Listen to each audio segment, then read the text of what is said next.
Ladies and gentlemen, welcome back to Record. Today I have the honor to have an exclusive interview with the Filipino-American artist, singer and songwriter Sarina, currently based in Spain. Sarina, welcome to Record.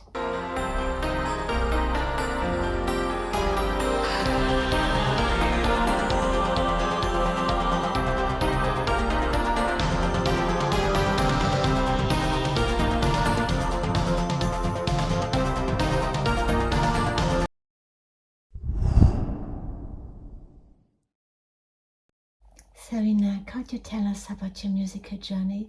When did you start making music? Hello, thank you for having me. So my musical journey began when I was still very young. I was actually classically trained.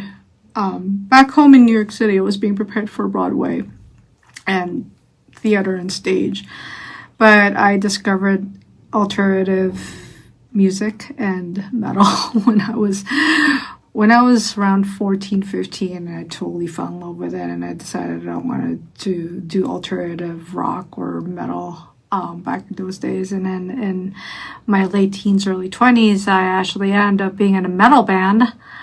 And that lasted for about 6-7 years, and it was a great time. And that's when I actually was able to hone and develop my songwriting skills and a lot of my musical athleticism. And it was very athletic. It was a lot of screaming and a lot of singing.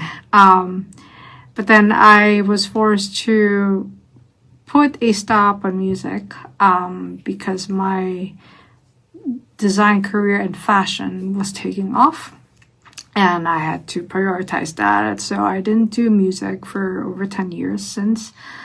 And I was only able to revisit it back in my mid-30s.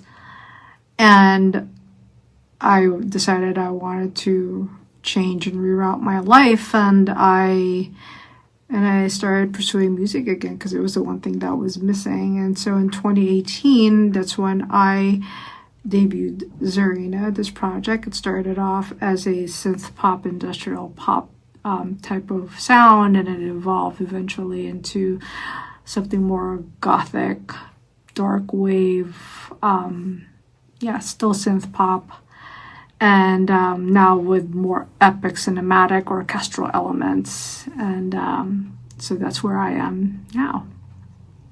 Your artist name Sarina carries a powerful, almost regal energy. What is the story behind it? The name Zarina. So Zarina is a westernized term for Russian empress. Obviously, I'm not Russian. I'm Filipino-American. But I've always liked the way it sounds. It sounds really pretty, and also typographically, it looks pretty on print. And but it's also a reference to my previous life when I was really this ambitious young entrepreneur who wanted to build empires, And then eventually, I learned a lot from those periods, and understood more of life, that it's not all about that. So in many ways, Zarina is the empress that grew out of those things and wanted to pursue a higher meaning in life and pursue a higher calling. And that's why I became a music artist. So I thought that's how I would interpret the meaning behind the artist name. You have roots in different cultural worlds. How did those influences shape your sound and artistic identity? I'm Philippine-born American who grew up in New York City, and now I'm living in Galicia, Spain. And I actually do have, aside from Filipino blood, I also have East Asian and Spanish blood. So it is an amalgam of different cultural dynamics, and that I enjoy exploring and I enjoy cultivating within myself. And I try to keep my artistry as authentic as possible and true to who I am. And so a lot of those factors do play in my sound and how and my aesthetic, and I try to stay true to my roots as much as possible, and give respect to each one.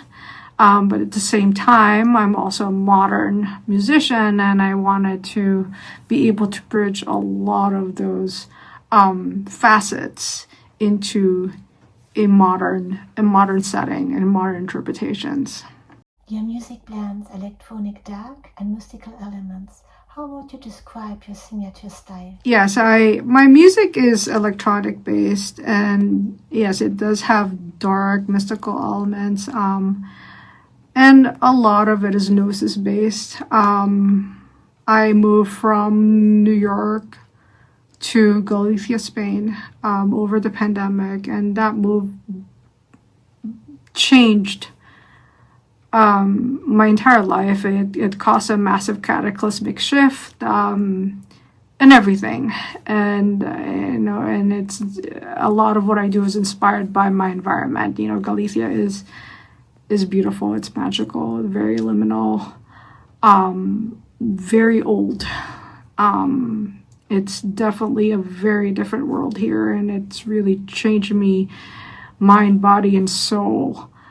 And so I also feel like I found myself here. I found a huge part of myself that I didn't know that I had here. And a lot of that is really reflected in the music. So a lot of the gnosis and mysticism, the mixture of futuristic sounds and ancient sounds, that's kind of like the basis for my current signature soundscape and also aesthetics. I love exploring, diving into those worlds and combining them together. And plus, a lot of the natural grandeur here is just so inspiring that I want to be able to recreate a lot of those feelings and emotions that I experience here into my sound. So that's why my sound has that. Even though it's electronic based, it does reach into more epic dynamics and bigger, lush soundscapes. Which artists or genres have inspired you the most throughout your career? Artists and genres that have inspired me throughout my career, a lot. Oh my goodness, a lot. I definitely love The Cure, Susie Sue, Enya, Dead Can Dance. Lisa Gerrard for sure is a huge influence. But I also love metal. I love Tool. Everyone knows that I love Tool, Perfect Circle, a lot of Maynard James Keenan projects. Those have been, all of them, they've been a huge part of my transformative years. So a lot of the technical elements in my music have been deeply influenced by prog metal bands like Tool, which is really funny because even though my sound is cinematic synth pop or dark wave, it has a lot of highly technical elements underneath all that. And I do enjoy mixing and blending, some of the genres that I grew up listening to. Your songs often have a strong visual and cinematic quality. How important is the connection between music, fashion, and imagery in your work? So one of the things that I do enjoy about being an artist is the fact that I can bring in everything that I was trained for. So I'm a professional designer, visual artist. Now I'm a filmmaker, and I actually do enjoy making films and doing all the production and editing and post-production and VFX. And yes, on top of being a songwriter and producer and vocalist. And so that's one of the things that I do love about what I do is that I can finally bring all the things that I love to do, from fashion to cinema, and also developing these beautiful soundscapes. And it's important for me to have all of these together and interconnected, that they all deliver a very strong perspective and strong storytelling. That's very difficult to do, and not a lot of artists can do that. And that's one of the things that I do take pride in. Because to me, it's not just about the music, it's not just about looks, aesthetic. They all have to come together, and they all have to be meaningful. And they all also have to send a message. And, it's not just, fun aesthetics, etc. There is, I try to give as much depth as possible to the amalgam of work that I do. How do you see the future in the music industry for indie artists like yourself? The future of the music industry for indie artists like me. Well, right now, it's no secret that I'm not a very big fan of the current streaming industry, because it just doesn't compensate artists for all the hard work that we do and all the investments that we do. We don't really have a great return on investment through streaming. And so it's very difficult, but I do see platforms like Bandcamp, that are very, very pro artists, who are platforms like Bandcamp really are about supporting artists directly and exponentially. So we earn exponentially more through Bandcamp when people buy our music, our CDs, our vinyls, our merch. I do believe that the future of artists, independent artists particularly, rely on building their communities. And I do think that is the future, especially right now where AI music has become more and more prevalent, that the work of human artists need to be protected and proactively protected, that and that will be based on communities, like direct cultivation of communities and like-minded people. And that is, to me, is the future of independent music. You often work with futuristic and digital aesthetics. Do you see new technology like AI or virtual reality as opportunities for musicians? So, in terms of new technologies in music and digital aesthetics, it's funny because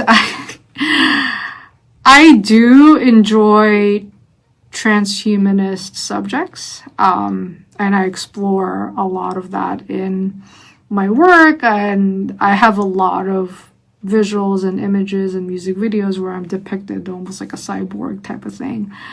But the irony in that is that I'm actually extremely anti-AI, and I think that's part of the reason why I like the concept of cyborgs, because cyborgs and transhumanism are based on the concept of developing technology that protects and enhances human genius. So, let's take, for example, animes like Ghost in the Shell, where they actually harvested the protagonist's brain. They kept her alive. They kept a lot of the human parts of her alive and threw it in a machine, in a cyborg, because that's what's important. And I always felt that that is the answer to AI, is protecting humanity, protecting our human self. So I'm not a big fan of AI. I always try to discourage it, because I really think that human artists need to be protected. Human genius need to be protected. And also, I honestly do not see the value in artificial, generative AI I look at it as fast food and canned goods. I don't think that it's at the level of where human art is and human creativity is. It's too much of a shortcut. There's no integrity in it, especially when a lot of what Gen AI creates is based on harvested, works, existing works by human artists. I don't put any value into it, and I really don't see any value in it. Sorry. What message or emotions do you want to communicate through your art and music?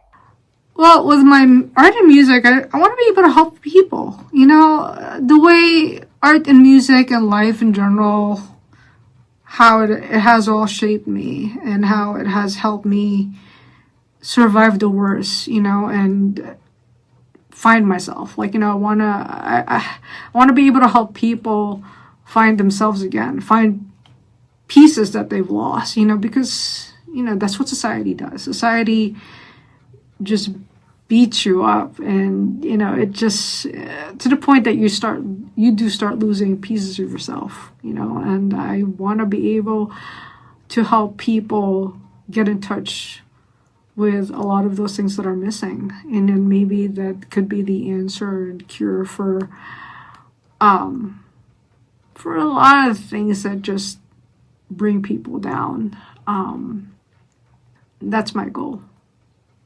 Your work radiates strength and independence. Has it always been part of your personality, or did it evolve over time? I'm gonna be honest, I'm a person of color. I'm gender queer. I'm non-binary. And I grew up in a society that is very harsh on people like me. I have an immigrant upbringing. So a lot of things are stacked really high against me. And so I've kind of just gotten so used to navigating through life, overcoming hurdles after hurdles after hurdles after hurdles. And every time the goalpost seems to, it gets moved. And so my life has been a series of challenges. But hey, I'm still here. And I'm still here. I'm still smiling. So if that is strength and independence and all that, then let's go for it. That's just me. And then whatever people see, that's just me authentically, as much as possible. Are there specific life moments who have deeply influenced your music? Specific moments in my life that have deeply influenced my music. Whew, that's a loaded question. I mean, it's a lot. I think definitely when I decided to leave the life that I had before, when I decided to leave fashion and go to music, for sure that has impacted a lot of what I write about. I feel like a lot of the things that I experience in society and culturally, I try to express that as authentically as possible. My move to Spain, to Galicia, where I'm more in touch with nature, it definitely has profoundly shifted the way I write and create, and understanding that there is more to life than material goals and a lot of material pursuits. That I try to commit that in my work and at least send that message. If you could collaborate with any artist, past or present, who would it be and why? If I could collaborate with any artist, past or present, oh my goodness. It's a hard one. I don't know. Don't know who. Maybe Tool, because they're my heroes. Maynard James Keenan, love to do a collaboration with him for sure. But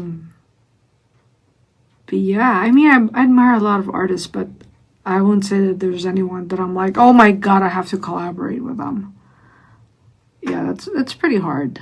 Like, you know, I feel like I'm more concerned with what I want to do and what I could do within the scope of my capabilities.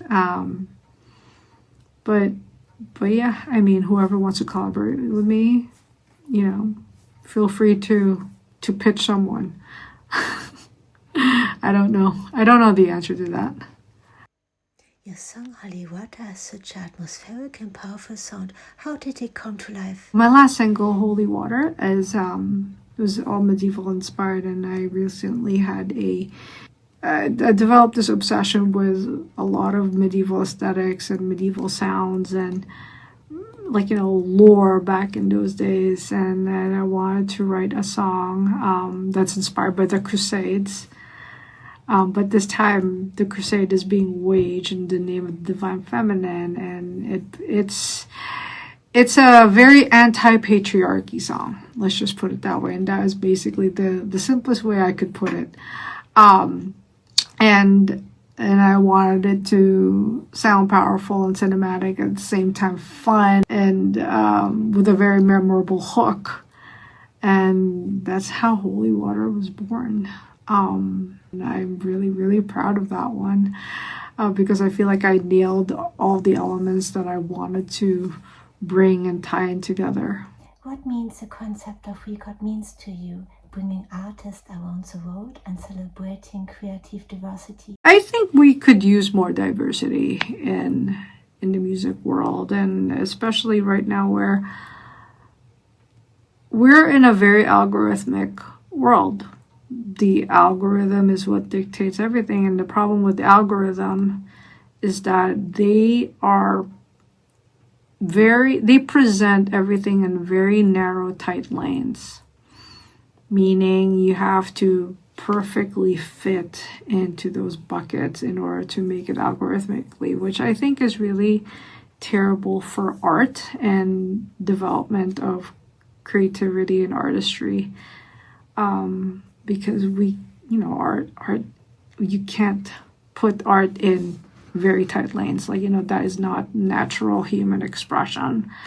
And I think that interacting more with, like, you know, people from different kinds of backgrounds, I think is really important right now, and creating a bigger dialogue on creativity is important, and where creativity should go. Because if we let everything just get dictated by algorithms, it gets boring. Everything sounds the same, looks the same, tastes the same, smells the same. And I don't think that's cool. And it's a problem. It's a big problem right now, where the algorithm rewards sameness. Sameness. As long as you're feeding the machine, it doesn't matter. Like, you know, as long as you're feeding the machine and you look and sound exactly the same as the person next to you, the algorithm rewards you. And I think that is terrible. Terrible for art. Absolutely terrible. I don't recommend it. And I already see the effects of it, and it's not good. It's not inspiring. There's a lot of, and I hate to say this, there's a lot of bad music and bad art being rewarded for those reasons. What can we expect next from Zarina? Any upcoming projects, release you'd like to share? Well, right now from Zarina, what can you expect from Zarina? I'm working on my 4th record right now. I'm very, very excited with where it's going. And I think it's gonna be different from everything else that I've released so far. And it's a new direction, new era, fresh new perspectives, fresh new sounds, and fresh new sound palette for sure. And hopefully, if things go well, it will come out later this year, if not early next year. So we'll see. Savina, thank you so much for this exclusive interview, and I wish you all the best. Thank you so much again for having me, and have a great day.